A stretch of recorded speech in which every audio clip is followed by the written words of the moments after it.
the topic is actually access to markets for women-led agribusiness contributing to food security. And I'll just tell you a little bit about what African Women Agribusiness Network is about and go from there. So AWAN is a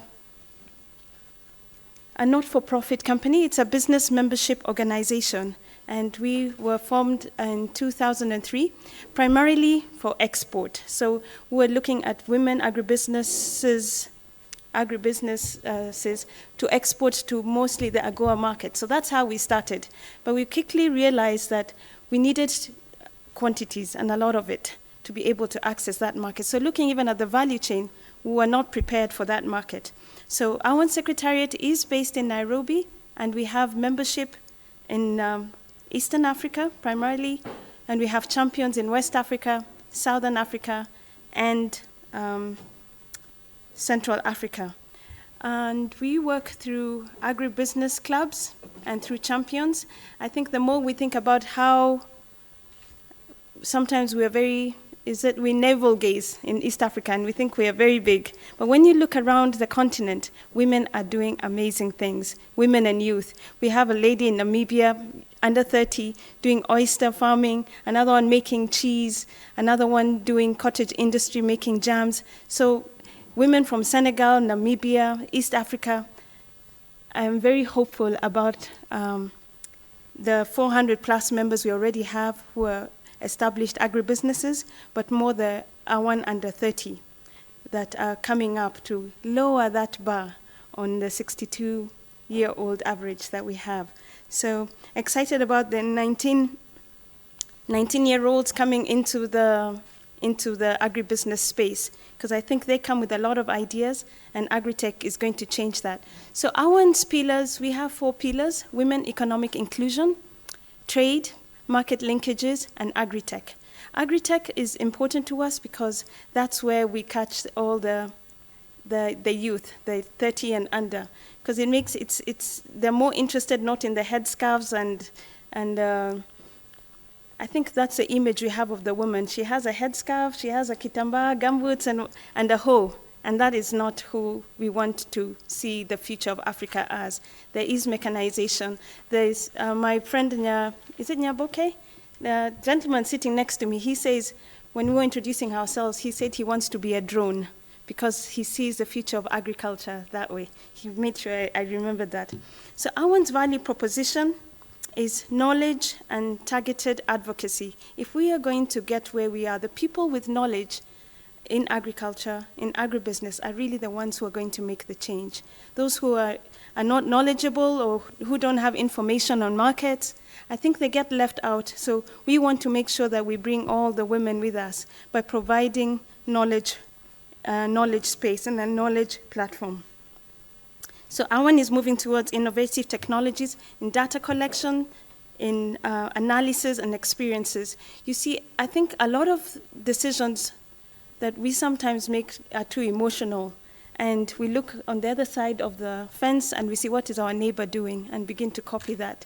And that is not where we need to be. We're collecting a lot of data to see what are the problems that actually women have, what are the quantities that they're producing, where are they, and how can we collaborate? What is the market asking for? And make, as we trade, this is the information that we're going to use on the commodities, on the quantities. So when somebody is looking at the marketplace, they know there's a woman in Uganda growing hibiscus, there's another one in Zimbabwe asking for this, and just making sure that we connect to them because we understand the quantities that they are producing. So we provide information and support for our members by advising on policies, strategies, and improving their competitiveness in the food value chains. I think one of the things that we understand from UNEP report is the Horn of Africa in general is very prone to natural disasters in terms of extreme food shortages. So I think we're in the right place when we begin to produce sufficient food. And it means that we have to collaborate in terms of selling, in terms of knowing what information, who's where. I'm sorry, I didn't move that. Who's doing what where, and making sure that when we talk about food or grains are needed in a certain place, being informed enough to make sure the logistics and other things follow where we are going. So one of the projects, so we got together with a couple of other partners. There was Inclusive Business Sweden. We got together with Pool Farm and AgriPro Focus. And the idea behind this was to find out how can farmers access markets, to get access to formal markets through collaboration. As much as AWAN works primarily with registered businesses, formalized businesses, we recognize that many of our art growers and producers may not be formalized. And I think IBS also works with smallholder farmers. So it's important to learn what does the market look like and what does it demand. The market demands that we have quantity, quality, and consistency. And we don't always meet that as smallholder farmers or as one person because the market is huge. So, and the buyers would really like to buy directly from farmers if they could be assured that if I need my 20 kilos or more of strawberries, they would be delivered because I have to produce those, whatever it is I'm producing as a hotel.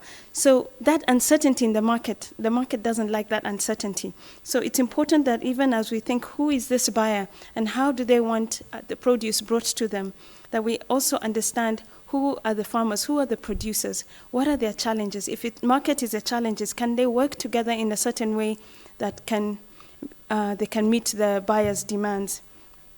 So AWAN does work with formalized businesses and try to graduate the small to medium and medium to large and draw capacity and information about those markets with the large, rapid growing population and economic growth on one side, and on the supply side, we understand there's smaller farms that they are working with. Water and land resources are maybe a challenge, and also the crop varieties, because if you're going to market and you're giving a variety that the market is not demanding for, then there is a mismatch there. So I went through its agribusiness clubs and tries and mobilizes both the outgrowers and the small-scale farmers to mobilize to reach that market. But the other thing that we have noticed through this project is there is a need from the buyer side to also know what are the farmers really producing. And knowing what our members are producing, we're able to negotiate better terms of delivery and point our farmers where they need to go. I think there's a video on work with IBS, if somebody could prompt that. Oh, is it you? Yeah, you can put it at this point. So there's a video that we're going to run on the collaborative selling project that we did with Inclusive Business Sweden, AgriPro Focus, and Pool Farm. And we went from thinking that we would be servicing households, and we figured that that would be a very challenging aspect. So we went back to look at who are the people, how can we scale this up? And we thought of institutions, schools, and the bigger institutions. That would make more sense. So you're not, because the logistics of managing individual baskets to communities would have been harder to put together. Are you ready to go with that? Okay. Or should I continue talking? So I can just talk about the collaborative selling model if you're not ready. Okay, no problem. So really, it was a pilot project to see how the work could use a digital app that would be prepared to link the farmers to market. What AWAN has is creating an e-hub. For us, our platform really would serve somebody who's in the rural areas, but part of our farmers to see how can they get information and to market. You're good?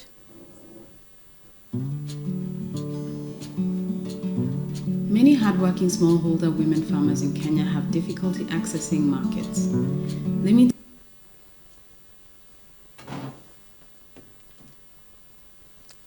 Does that count to my time?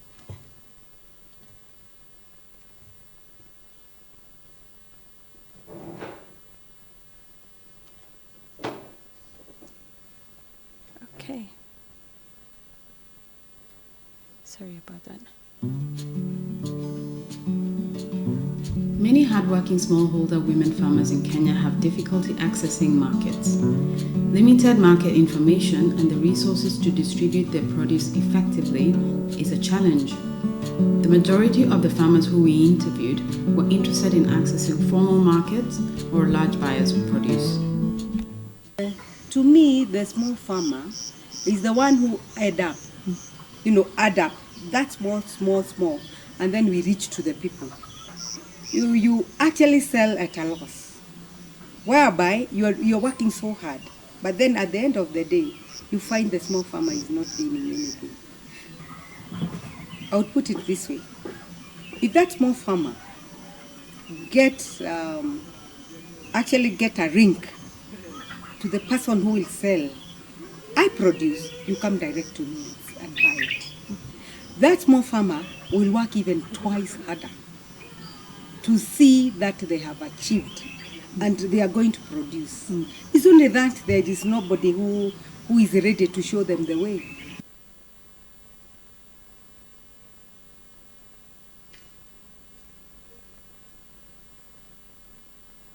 Oh dear.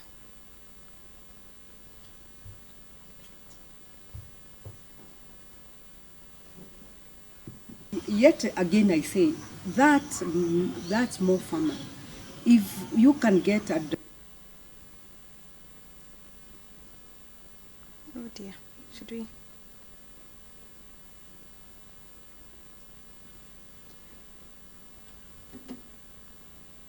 direct market, I'm sure they will be very happy. The small farmer, at the end of the day, would like to take something home. And if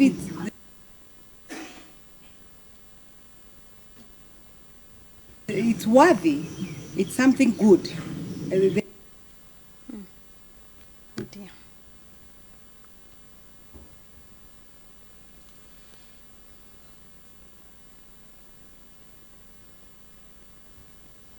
There's nobody who would not want that togetherness of farming together and selling the things together.